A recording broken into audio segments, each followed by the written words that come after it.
Last week, I walked into my local electronics store with $2,700 in my pocket, ready to buy the Sony Bravia 9. I'd done my research, read the reviews, convinced myself it was worth it. Then something happened that stopped me cold. The sales associate pulled up a TCL QM8 on the screen next to it, and I stood there for 20 minutes trying to see where my extra $1,800 was going. I couldn't find it, and that bothered me enough to dig deeper. Before I tell you what I discovered, I want to hear your story. Which television are you using right now, and what problems are you facing with it? Cloudy screens, apps that freeze, just completely overwhelmed by all the choices? Leave a comment below. I read every single one and I learn from them. And if you appreciate this kind of honest, no-nonsense comparison, hit that subscribe button and give this video a like. The link to check current pricing on both of these models is down in the description, so take a look after we're done here. A trip down memory lane. Let me take you back to 1994. I was in my late 20s, and I just saved up enough money to buy my first really good television. Not the cheap stuff from the discount store, but a real Sony Trinitron. 27 inches, which felt enormous at the time. I remember the weight of it when my brother and I carried it up to my second-floor apartment. It must have been 80 pounds. That television sat in my living room for 18 years. 18 years. The same remote with the same 10 buttons. No software updates, no apps crashing, just a television that turned on every single day and worked exactly the way it was supposed to. Today, I'm standing in that same electronics store. Well, it's a different chain now, but you know what I mean. And I'm looking at two televisions that couldn't be more different from that old Trinitron. Both are smart, both are thin enough to hang on the wall like a picture frame. Both have more computing power than the laptop I used in college. And here's where the story gets interesting. The Sony Bravia 9 costs $2,700 for a 65-inch screen. The TCL QM8, which is displaying the exact same demo video right next to it, costs $1,400. Sometimes I've seen it on sale for under $1,000.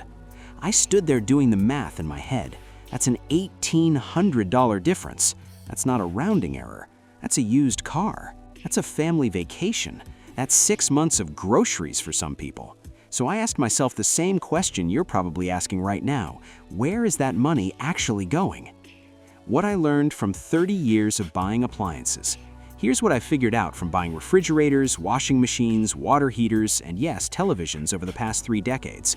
The rules have changed, and nobody really sits you down and explains how. Back when I bought that Trinitron, the brand name meant something specific and reliable. Sony meant quality. Maytag meant it would outlast you. Moen meant the faucet wouldn't leak in 5 years. You paid more, but you knew exactly what you were getting.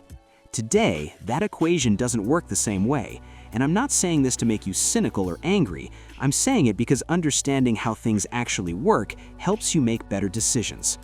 Both the Sony Bravia 9 and the TCL QM8 use quantum dot mini LED technology. Now, I know that sounds like marketing jargon, so let me make it simple. Imagine thousands of tiny LED lights behind your TV screen, and each group of lights can brighten or dim independently. That's what gives you the deep blacks when someone's standing in a dark hallway and the bright, punchy colors when there's an explosion or a sunset. Both televisions have this technology. Both support Dolby Vision and all the HDR formats. Both run Google TV, so your Netflix and YouTube apps look identical. The difference isn't in whether they can do these things. The difference is in how they do them. And that's where I had to really think about whether I cared about the details. The numbers that matter and the numbers that don't. Let's talk about the actual specifications, because this is where it gets really interesting. The Sony Bravia 9 has 1,500 dimming zones. The TCL QM8 has 3,800, more than double. When I saw that number, I actually asked the sales associate to double-check it for me because it seemed backwards. You'd think the more expensive television would have more zones, right? But no. TCL also gets brighter, up to 5,000 nits in HDR mode, compared to Sony's 2,300. If you're watching in a bright room, which most of us are during the day, that extra brightness isn't just a number on a spec sheet. It's the difference between seeing detail in the highlights or watching everything wash out. So where does Sony win? It's in the processing. Sony's XR chip handles motion better. If you watch a lot of sports or action movies, you'll notice that Sony keeps everything smooth without that weird soap opera effect that makes movies look like they were shot on a camcorder. The color accuracy out of the box is also slightly more precise. If you're the kind of person who wants films to look exactly the way the director color graded them, Sony gives you that. The off-angle viewing is a touch better, so people sitting on the sides of your couch see a more accurate picture. And yes, the build quality feels more premium. The stand doesn't wobble, the remote has a little more weight to it. It feels like the kind of thing you'd expect when you're spending this much money. But here's what I keep coming back to. In my actual living room, watching the shows and movies I actually watch, would I notice these differences every day? Or would I notice them once, think, oh, that's nice, and then get used to it? The conversation I had with my neighbor Tom a few weeks ago. He bought a TCL last year during Black Friday, paid about $900 for the same size screen. He loves it, watches football every Sunday, streams movies with his wife every Friday night, and his teenage kids use it for gaming. I asked him straight up, do you ever wish you'd spent more? He looked at me like I was crazy. He said the picture is incredible, and when I went over to watch a game at his place, I had to agree. Bright, colorful, no lag when his son was playing some racing game on his Xbox. Then there's my cousin Sarah, who bought the Sony Bravia 9 last spring. She also loves hers, but when I asked her why she chose it over something cheaper, her answer was telling.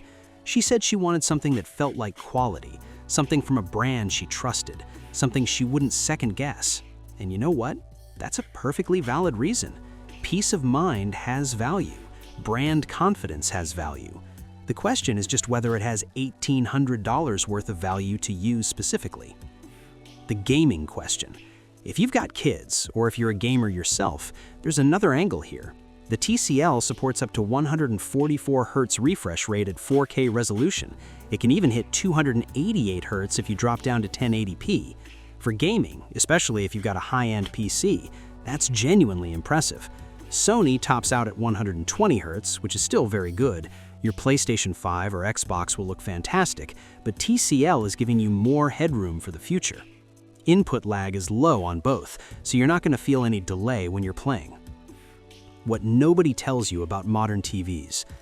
Here's something that took me years to really understand, and I wish someone had explained this to me when I bought my first flat screen. These modern smart TVs aren't like that old Trinitron I had for 18 years. They're computers. They run software, they get updates, and eventually they stop getting updates. Apps get dropped, new streaming formats come out that your TV doesn't support.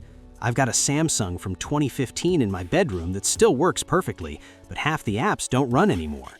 The panel is fine, the electronics are fine, but the software is obsolete. So when you're thinking about spending an extra $1,800 on the Sony, you can't assume it's going to last proportionally longer. Both of these TVs will probably give you 5 to 7 good years before you start feeling like you need to upgrade. Not because they broke, but because they feel outdated. That changes the value calculation pretty significantly. The real decision you're making. Here's how I think about it after everything I've learned. If you're someone who watches a lot of carefully produced films, if you've got a dedicated home theater room with controlled lighting, if color accuracy and motion processing genuinely matter to your viewing experience, and if that extra refinement is worth the money to you, the Sony Bravia 9 is an excellent television. You're not getting ripped off. You're paying for real improvements in specific areas that matter to enthusiasts.